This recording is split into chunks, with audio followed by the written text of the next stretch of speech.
Мяжу Польшчы і Беларусі зноў адкрыюць у ноч на 25 верасня.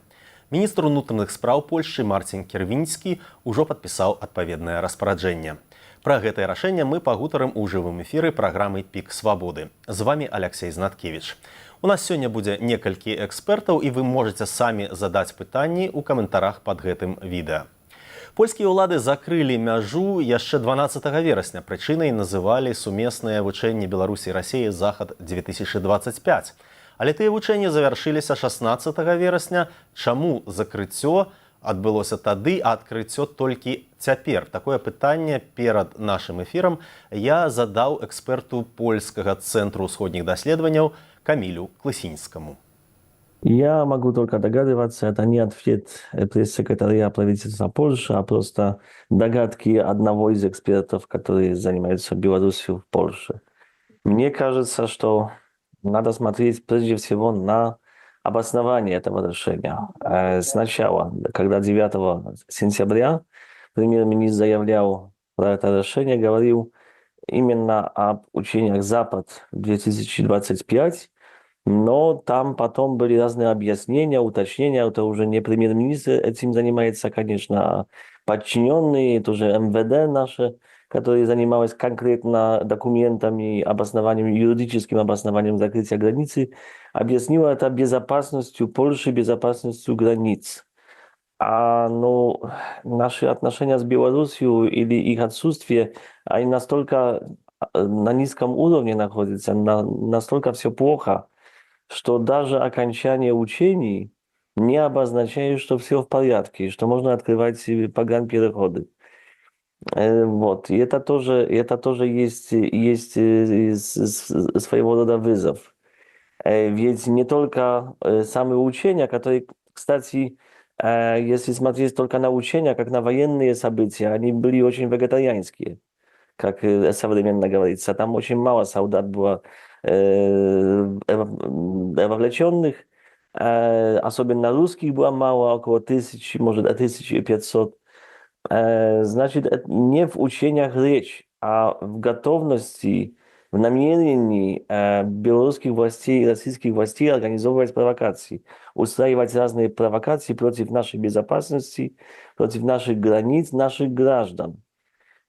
Поскольку, я как догадываюсь, новой атаки дронов, беспилотников со стороны России или Беларуси после 10 сентября не случилось, пока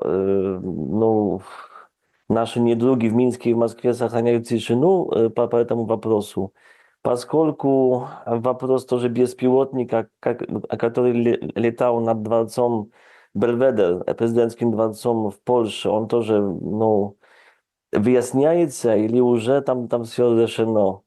Не было новых провокаций, а с другой стороны перевозчики с обеих сторон, граждане, белорусские граждане жалуются, что нужно открывать границу, потому что несут потери.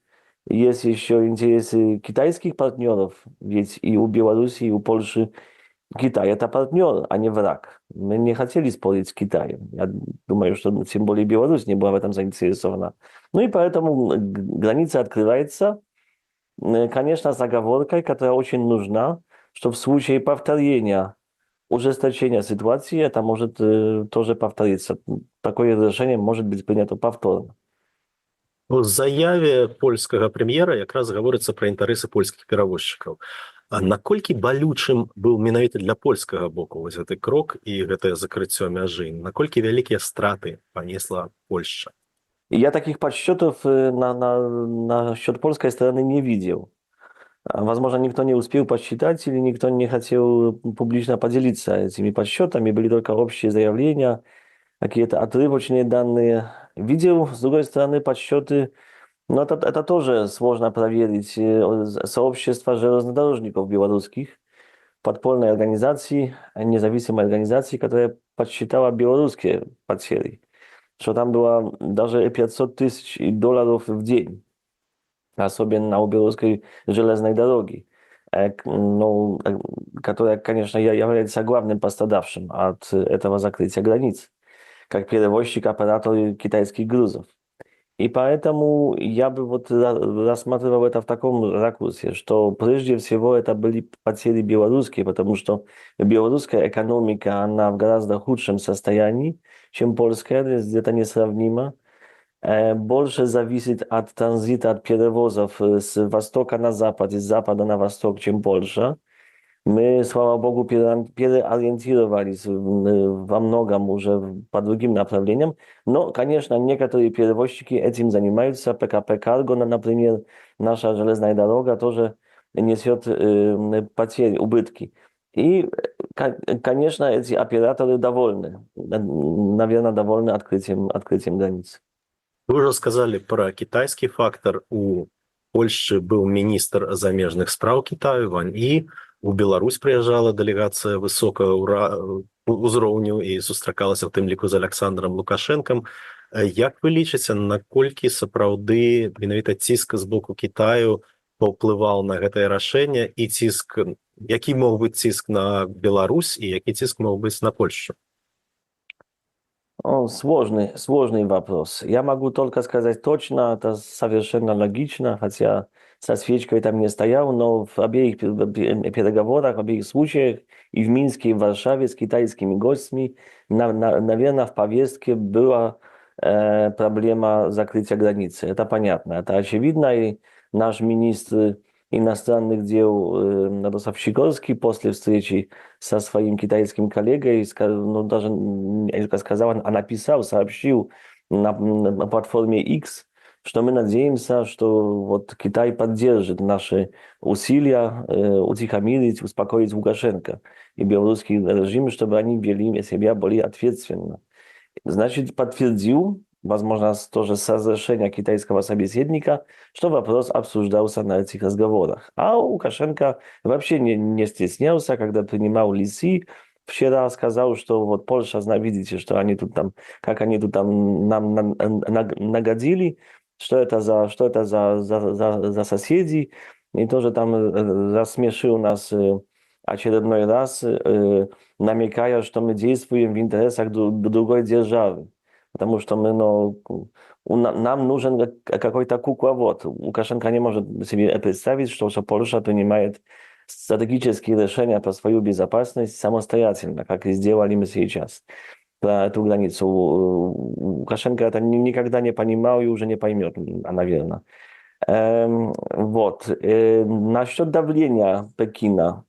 Сложно сказать. В дальневосточной культуре такое давление, которое, например, оказывает Путин на другие страны, это не то. Они действуют более тонко. Думаю, что просто были вопросы, как долго, вопросы к Минску и Варшаве, как долго мы намерены продолжать эту блокаду и почему это именно так случилось, потому что вот мы, Китай, китайские перевозчики, несем потери. Я думаю, что это тоже учитывалось. Конечно. Польша, как более ответственная страна, приняла такое решение. Я обращу внимание только, что отсутствует все равно доверие. Лукашенко и белорусские власти не сделали ничего, чтобы хотя бы до минимума восстановить доверие на минимальном уровне. Но это тоже проблема. Это повисает в воздухе и тоже создает опасность, риск, что такое закрытие границы может повториться. Сёння была заява былой кіраўніцы Саюзу палякаў Беларусі Анжэлікі Борыс, што ёй дазволілі сустрэцца ў наваполацкай калоніі з палізняволеным Анджэем Пачобутам. Вызваленне Анджэя Пачобута даўно дамагаюцца польскія ўлады, і яны увязвалі гэта ў тым ліку з магчымасцю адкрыць раней закрытыя памежныя пераходы з Беларусю. Вось на вашу думку, тое, што менавіта сёння з'явіўся гэты допіс Анжэлікі Борыс, гэта неяк звязана з рашэннем польскага ўрада? Может быть. Это положительная информация, это позитив. Анжелика Борис не так часто бывает у своего коллеги Анджея Пачобута. Это такая редкая роскошь, привилегия. И это, конечно, хорошо, что появилась такая возможность. Будет ли на свободе, окажется ли на свободе Анджей Пачобут, я, конечно, об этом постоянно думаю и желаю ему, его семьи, его друзьям свободы, чтобы он именно вышел и уехал скорее, как можно поскорее из Беларуси, потому что он не может там жить в безопасности. Будет все равно риск. Лукашенко очень боится за свое лицо, не хочет потерять лица. Тогда, возможно, он освободит Почобута уже после открытия границы, чтобы ему было удобнее, чтобы никто не говорил, что освободил его под давлением поляков. Это было бы самое большое унижение для антипольского Лукашенки, который Польшу терпеть не может, и это слышно, что он под давлением Польши что-нибудь сделал.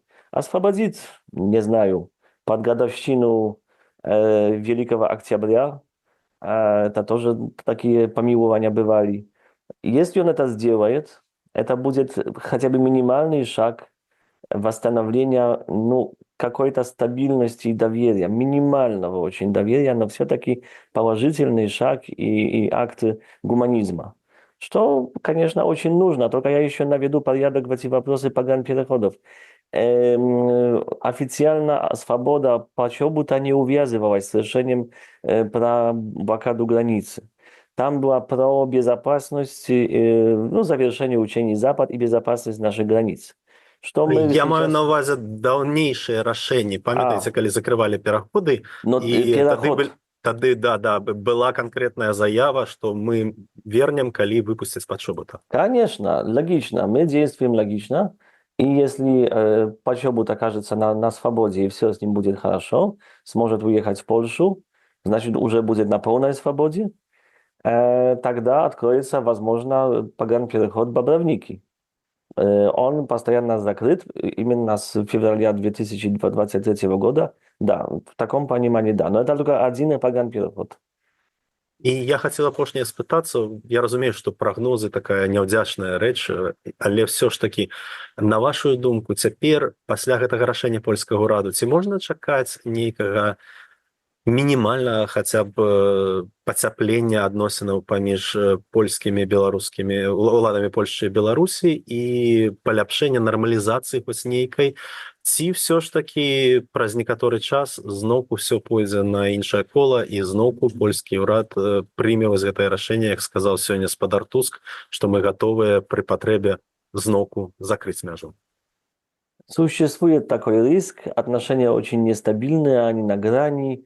Я не говорю на грани войны или срыва дипотношений, но на грани очередного закрытия границы. Прецедент уже имеем, это уже состоялось. Видно, что белорусские власти не заботятся, если честно, про наши отношения двусторонние.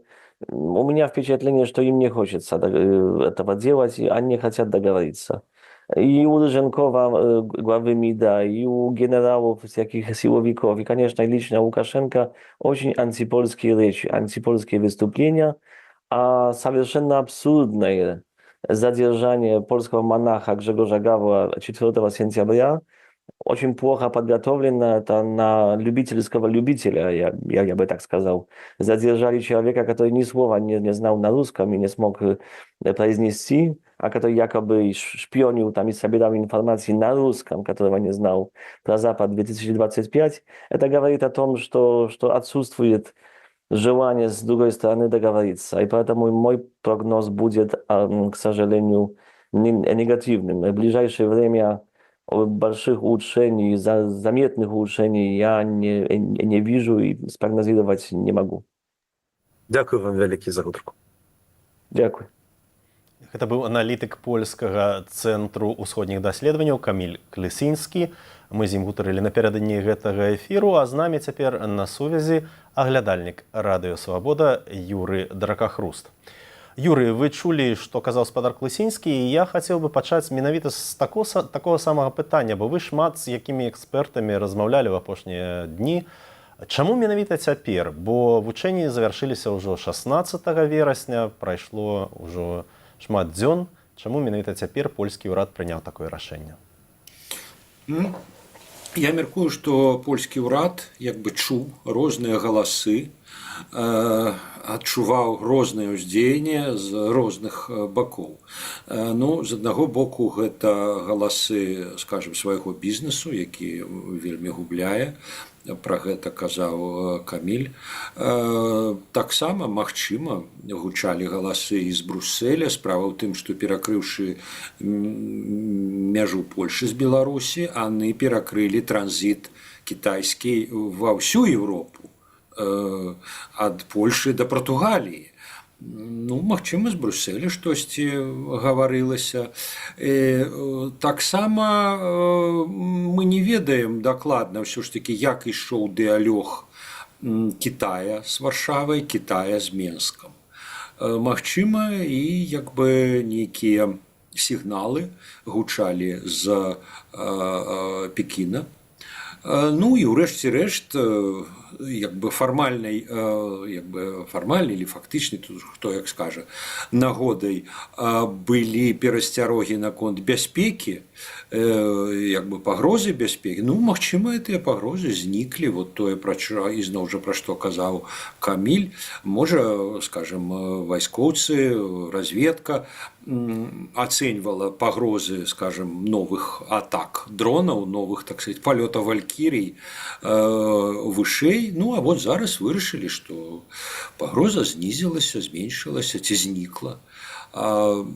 Ну, а акрамя таго, справа ў тым, што мы не ведаем, як бы, што зрабіў ці зробіць афіцыйны Менск. Умоўна кажучы, калі заўтра, паслязаўтра высветліцца, што поток мігрантаў складае 0, вот раптам, ну, так это будзе вялікая перамога Варшавы. Она дамаглася свайго. Калі, як вы намекнулі, так бы мовіць, спыталі, калі, умоўна кажучы, на волю выйдуць Анджэй Пачобут, калі выйдзе монах Гавел, ну, это таксама перамога меншая, чым спыненне міграцыйнага потока, но этого пакуль не адбылося. Так што вот як бы сукупнасць матываў, она такая. Юрый, пра вонкавыя фактары, у тым ліку пра кітайскі, мы пагутарым асобна, а я хацеў бы спытацца, для каго з двух бакоў супрацьстаяння яно было больш балючым, эканамічна і палітычна, для Польшчы ці для Беларусі? Ну, па-першае, розныя арганізмы як бы на розны боль рэагуюць па-рознаму. Як бы страты беларускага боку, яны як бы такія былі больш выразныя. Вось сапраўды я таксама паглядзеў ацэнкі супольнасці чыгуначнікаў Беларусі. Яны проста палічылі па вагонах, якія не прайшлі. А беларуская чыгунка за кожны вагон, які прайшоў, які адбыўся транзіт яго, она атрымлівае грошы. Так вот, па іх падліках на 19 верасня, то есть вот за тыдзень, значит, там что-то каля 500 вагонаў не прайшло з грузамі, і яны ацэнкі давалі нават каля 40 мільёнаў даляраў. Вот просто Беларусь іх недаатрымала, потому что не прайшоў груз. Страты другога бока складаней падлічыць. Ну, і зноў жа я бачыў вот такія даволі вельмі грубыя ацэнкі, што весь транзит праз Беларусь в год – это 25 мільярдаў евро. Адпаведна, за 12 дзён, калі одно подзяліць на другое, атрымліваецца 10 каля 600 мільёнаў евро. Это не тое, што яны просто страчаны, што іх хто-то страціў, там, Польша ці еўразвяз. Но это груз, які не прайшоў. Ён павінен быў прайсці, а не прайшоў. Можа, его повезли морем, можа, его там, я не ведаю, но вот як бы недаатрыманне, прынамсі, грузаў, не жывых грошай, як у выпадку беларускай чыгункі, а грузаў, вот такі парядак. Больш за паўмільярда за гэтыя 12 дзён, 660 мільёнаў. Ну, я кажу, это не тое, што прямыя страты, но это, вот грузы павінны былі прыйсці, яны не прыйшлі. Вот настолькі, калі тупо дзяліць 365 дзён на 12. Вот атрымліваецца так. Юрый, вы уже згадалі ролю Китаю ў цяперашнім развязанні канфлікту. У апошнія дні прадстаўнічыя дэлегацыі Китаю былі і ў Польшчы, і ў Беларусі. Я ведаю, што вы сёння размаўлялі з экспертам-кітаістам з берлінскага фонду Карнегі Тымурам Умаравым. Давайте паслухаем ягонае меркаванне. Для Пекина, конечно, этот кризис очень важно быстрее решить для того, чтобы возобновить свои нормальные торговые отношения с Европейским Союзом, потому что этот путь, который сейчас заблокирован, он, по сути, основная железнодорожная артерия, которая связывает китайский рынок с европейским. И учитывая попытки Китая сегодня совершить некоторый раскол в альянсе Европы с Америкой, важно поддерживать тесные экономические связи для того, чтобы демонстрировать Евросоюзу, как важно с Китаем находиться вместе. Поэтому здесь я не думаю, что Китай играет особенно вот в эти игры того, кто виноват и кого нужно привлечь к какой-то ответственности за то, что происходит. Он скорее пытается всеми возможными инструментами добиться решения этого вопроса. Собственно, уже не первый раз за последние несколько дней представители Китая на самом высоком уровне приезжали в Европу, в страны, которые, собственно, в этом кризисе задействованы, и пытается переговаривать с той и другой стороной для того, чтобы вот это политическое обстоятельство, которое привело к закрытию границы, чтобы оно было разрешено, потому что явно понятно, что это не объективная необходимость закрыть границы или объективная опасность, которую испытывает Польши, да, а скорее политический ход, и раз это политический ход, то политическими же путями его можно решить. Поэтому Китай пока пытается дипломатически привести две стороны к общему какому-нибудь консенсусу, который, собственно, разрешит эту ситуацию. Если не удастся, то у Китая есть огромный запас экономических инструментов давления, которые он может использовать и против одной, и против другой стороны. Гэта было меркаванне Тымура Умарова, кітаіста, эксперта берлінскага фонду Карнегі, а з намі на сувязі па-ранейшаму аглядальніка Радыё Свабода Юрый Дракахруст. Юрый, з Тымурам Умаравым вы размаўлялі яшчэ да таго, як Польша абвясціла пра сваё рашэнне, але я ведаю, што вы размаўлялі і з іншымі экспертамі пра магчымую ролю Кітаю ў развязанні гэтага канфлікту. І вось Тымур Умараў кажа, што ў Кітаю шмат інструментаў, ён можа разрашыць гэта. Вось паводле іншых экспертаў, ці ёсць кансэнсус, што Кітай сапраўды мог зрабіць прапанову, ад якой немагчыма адмовіцца, і, так бы мовіць, прымусіў Польшчу да сённяшняга рашэння? Тут няма такога адназначнага адказу, бо не выключаны, той жа, дарэчы, Умараў не выключаў, што нейкае ўздзеянне было аказана і на Менск, і на Лукашэнку таксама. І ён, дарэчы, тлумачыў, што размова не ў тым, што як бы там Сі аддаў загад Лукашэнку і сказаў, што вот калі вы не зробіце тое, то мы вам там мы вас пакараем. Нет. Китайцы так вогуле не размаўляюць. Китайцы хутчэй сказалі, што ведаеце, наши інтарэсы такія. Вы ж зацікаўлены ў тым, каб мы вас падтрымлівалі шмат якіх пытаннях. І таму, давайте, на наш погляд, вам бы было мэтазгодна зрабіць тое.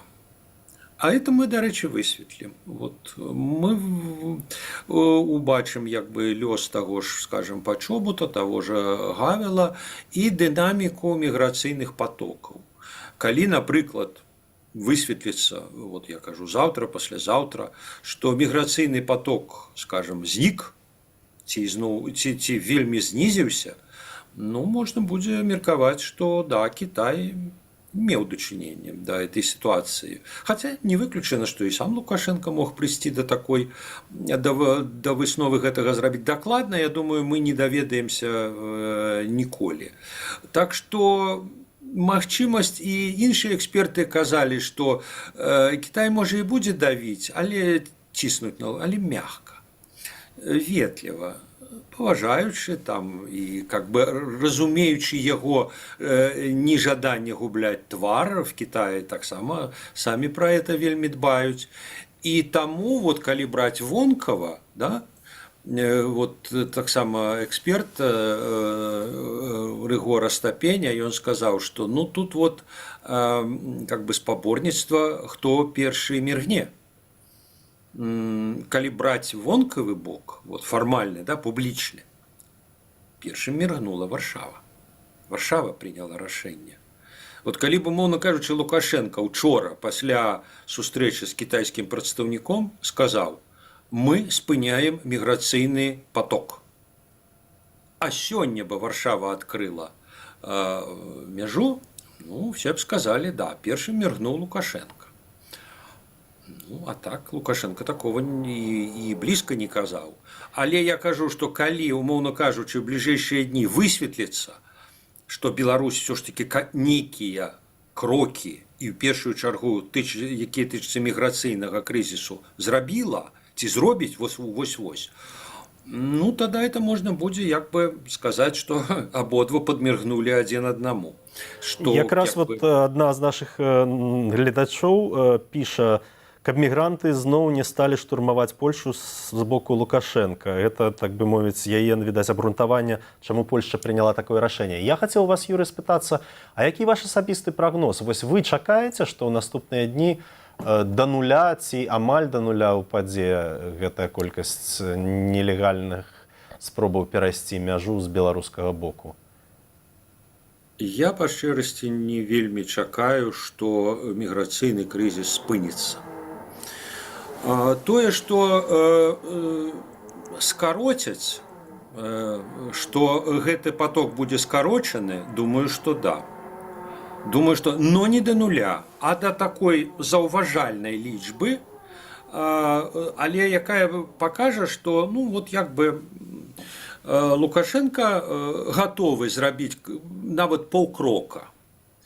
Але вот што будзе далей, такое ўжо было. Такое ўжо было ў мінулым годзе, калі тагачасны прэзідэнт Польшчы Дуда летал в Пекін, размаўляў з Сі Цзіньпінам. Тады Лукашенко таксама зменшыў поток, а потым ізноў павялічыў. І такое можа быць. І вот я бачыў лічбы на позірку інфармацыйнае агентства, они палічылі, за 8 месяцаў гэтага году поток, ну, у 3 краіны, быў больш, чым за год мінулы. Вот. Так што не выключана, што Лукашенко, ну, вот зараз крыху как бы адкаціць, как бы знізіцца поток, но не до нуля, каб вот, барані Бог, не паказаць, што ён саступіў, што ён прагнуўся. Але не ведаю, як потым. Ну, это будзе, вот, на мой погляд, крытэр. Калі поток істотна зменшыцца, і калі это змяншэнне будзе працяглым, ну, тады, да, тады, значыць, і Беларусь істотна саступіла. Калі не, ну, тады, значыць, саступіў все ж таки больш адзін бок. В этом сэнсе вызвалення, скажем, палітвязняў, ну, это может быть такое, ведаете, як бы, ну, вот мы, як бы, с мигрантами не соступим, ну, добро, ну, тогда як бы, отпустим палітвязня. Але я думаю, что калі і будзе прынятае рашэнне аб вызваленні палітвязняў, пачобута, вот, і Гавела, якога, дарэчы, літаральна сёння прызналі палітвязням, это не будзе крок як бы по параде Пекина. Слухайте, Пекин, Китай, тоталитарная однопартийная система. Ну, она не такая, как при Мао была, но, в принципе, это держава с вельми строгими порядками, где у іх у самих палітвязняў море. І таму китайцам кагосьці прасіць, ціраяць, вызвалять палітвязняў, ну, это смешно. Они этого не будут рабіць. Ну, але сам Лукашенко мог вырашыць, прийти до высновы, что ну что-то ж трэба саступіць. Юрый, я нагадаю, што наши гледачы таксама могуць задаваць свае пытанні ў каментарах под гэтым відэа. І я якраз хацеў удакладніць, вось колішняя кіраўніца Саюзу палякаў, былая палізняволеная Анжэліка Борыс, сёння напісала, што сустрэлася ў наваполацкай калоніі з Анджэем Пачобутам. Анджэй Пачобут, я нагадаю, гэта беларускі журналіст польскага паходжання. Яго арыштавалі ў 21 годзе, а ў 23 асудзілі на 8 гадоў зняволення, абвінаваціўшы ў распальванні міжнацыянальнай варажнечы. І польскі бок шмат гадоў настойвае на тым, што Беларусь павінна вызваліць Пачобута, і гэта адно з галоўных патрабаванняў. Дык вось, на вашу думку, тое, што менавіта сёння у гэты дзень Анжэліка Борыс атрымала гэтае спатканне, напісала пра яго, гэта сведчыць пра нейкую камунікацыю і нейкія сігналы ўзаемныя? Так, причем она может быть нават без прямой коммуникации, але это безумовно послание. И его можно прочитать, что шансы на вызволение Пачобута сёння вышэй, чым учора. Они вышэй, вот пасля польскага рашэння, они вышэй, чым былі чым да таго, як мяжа была заблокаваная. Это не абяцанне, это не як бы клятва на крыві, что мы его абавязкова вызволим. Але я думаю, что это вот такое как бы обозначение, что магчыма, вот это мы зробім.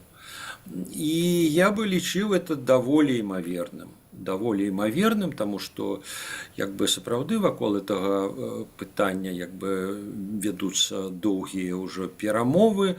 Сказаць, што вызваленне Пачобута, асабліва вызваленне фактычна з высылкай, з выдварэннем, што оно там падарве как-то рэжым моцна. Думаю, что не. Ну, а польскому боку, это магчымасць сказаць, что вот мы чагосьці ж дамагліся. Вот мы дамагліся вызвалення. Добра. Я, дарэчы, звярнуў бы увагу, што польская ж как бы матывацыя, она таксама была такой, каб захаваць твар. Они ж не казалі, вот мы будем трымаць мяжу зачыненай, пакуль Беларусь не спыніць міграцыйныя атакі. То сказано, пакуль будуць пагрозы бяспецы. А зараз урад вырашыў, што пагрозы, скажем, перестали быть значными. Вот мы открыли. Мы як бы не ставили нейкай такой как бы всім відавочнай мэты, скажа Варшава, скажа спадар Туск. Мы казалі, как бы мяжа была закрыта на той период, пакуль будуць пагрозы. А зараз пагрозы зніклі. А як они зніклі? Это мы вырашылі, это нам видней. Нам разведка про гэта паведаміла. Што каму разведка паведаміла, мы з вами не даведаемся. Юрий, вы ўжо гаварылі пра фактары, якія могуць паўплываць на рашэнне як бы аб нармалізацыі, а я б хацеў троху павярнуць гэтае пытанне, таму што сёння прэм'ер-міністр Польшчы Дональд Туск, калі абвяшчаў пра рашэнне ад 25 верасня адкрыць мяжу, ён сказаў, што мы ў любы момант, калі вернуцца гэтыя фактары, мы ў любы момант можам зноўку яе закрыць. Дык вось, на вашу думку, што можа паслужыць каталізатарам, так бы мовіць, триггерам для такого магчымага новага закрыцця? Ці гэта нейкае ўзмацненне нелегальнай міграцыі, ці нейкія новыя інцыдэнты з бяспекай? Вось што вы бачыце патэнцыйнымі такімі падводнымі камянямі? Першае, самое как бы базовое такое, самое видовочное и такое критериальное – это миграционный кризис. Конечно, калі як бы праз мяжу ізноў пойдуць сотні людзей, калі там будуць інцыдэнты, барані Бог, какие-то сутыкненні, гвалт, это безумоўна. Но это калі як бы калі это адбудзецца на нейкім больш высокім узроўні, чым это было. А справа тым, што он і так сёлета, я уже сказаў пра лічбы, он быў і так вельмі высокі. Вот калі умоўна кажучы там звычайны час там ідзе пару сотень, а калі 1000 ў дзень папрэцца, тады магчыма палякі ізноў вернуць. А таксама все ваеннага кшталту правакацыі. Ізноў палёт нейкіх самалётаў, ізноў палёт нейкіх дронаў, атакі дронаў. Это все магчымыя, так бы мовіць, подставы для того, каб увесці гэтыя меры ізноў. Але, відаць, это не так, вот мне здаецца, это не так просто.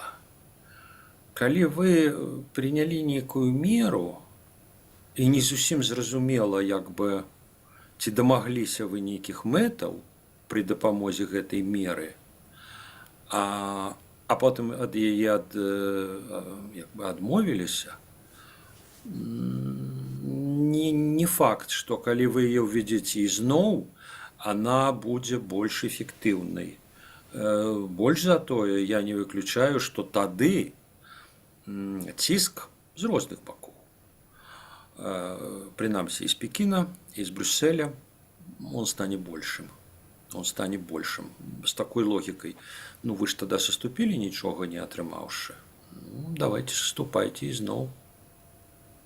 Я толькі дадаў бы, што польскі міністр замежных спраў Радослаў Сікорскі учора даволі жорстка выказваўся ў ААН менавіта наконт інцыдэнтаў з бяспекай, і ён сярод іншага заяўляў, што калі нейкія расійскія ракеты ці нават самалёты трапяць у паветраную прастору Польшчы, яны будуць абавязкова збітыя, і пры гэтым ён наўпрост звяртаўся да расійскага ўраду, маўляў, не прыходзьце потым у ААН, каб скуголіць, вас папярэдзілі. Даволі жорсткая рыторыка, такой я яшчэ не чуў ад прадстаўнікоў польскіх уладаў на такім высокім узроўні.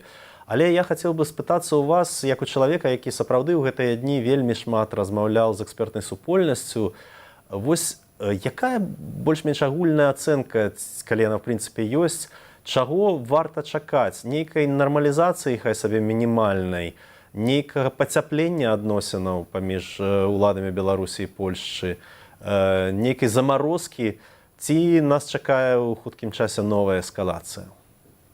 Это вельмі складана ацаніць, і асабліва таму, што это залежыць не толькі ад Польшы і Беларусі. Это ў значнай ступені залежыць ад Расіі. Чаго Расія будзе хацець ад Беларусі, як Расія ўвогуле як бы збіраецца дзейнічаць. Все ж таки як бы былі, ёсць прапановы прэзідэнта Трампа. Вот сёння Балазей мае размову з Зеленскім. Калі Расія будзе весці справу ўсё ж таки да нейкага міру, ну, з улікам яе, зразумела, інтарэсаў, але ўсё ж таки, калі вот справа будзе ісці да міру, то я думаю, што і беларуска-польскія адносіны будуць неяк улагоджвацца. Я не кажу, што адразу все праблемы будуць вырашаныя, не. Калі Расія будзе эскаліраваць, і эскаліраваць не толькі в Украіне, а як бы паўсюль, калі будзе эскаліраваць в Европе, калі зноў какие-нибудь самолетики полетять куды-небудзь, калі нейкія зелёныя ці якія чалавечкі дзе-небудзь узнікнуць, калі яшчэ што-небудзь такое здарыцца, і прычым здарыцца, можа быць, і як бы з ужываннем Беларусі, з выкарыстаннем Беларусі, таму што вот этот палёт дронаў, ну, он же ладной часткой летел праз Беларусь. И не выключено, что тады беларускі бок это не была гульня, что называется, у кепскага и добрага следчага. Калі беларускі бок званіў у Варшаву и казали, на вас летят дроны, мы их не запускали. Может быть, это была тонкая кремлевская гульня, я кажу, такі розыгрыш. А может быть и не. Урэшце рэшт, тыя дроны летаюць і ў Беларусі, як мы памятаем, нават і да Менску даляцелі. А тое, што беларускія СПА не збіла все гэтыя дроны, ну так і палякі не ўсе збілі. Здаецца, з 20 дронаў толькі 3 збілі. Вось. Так што это магло быць в пэўным сэнсе, ну в таком вельмі аслабленым, паўтарэнне лютага 22-го. Ну, расейцы запусцілі дроны, ну да, праз Беларусь. Ну і нікого не спыталі. Такі варыянт таксама можа быць. І розныя, я кажу, розныя правакацыі, розныя как бы заходы кудысьці, залёты самалётаў, ці бог ведае чаго. Калі расейцы выберуць такі варыянт, ну, я думаю, што тут ад Лукашэнкі он, может быть, даже будзе супраць, он, может быть, нават будзе незадаволены. Но, магчыма, его, в прынцыпе, не спытаюць і скажуць, ну, Александр Григорьевич, вы ж саюзнік. Вот. Дзякуй, Юрий. Дзякуй, Юрий, за вашу ацэнку і за ацэнку экспертнай супольнасці. Я нагадаю, што з намі на сувязі быў аглядальнік Радыё Свабода Юрый Дракахруст, і вы можете самі падзяліцца гэтым відэа, паставіць пад ім лайк, гэтак яго пабачыць больш людзей, але толькі калі для вас гэта бяспечна. З вами быў Алексей Знаткевич, заставайцеся са свабодай.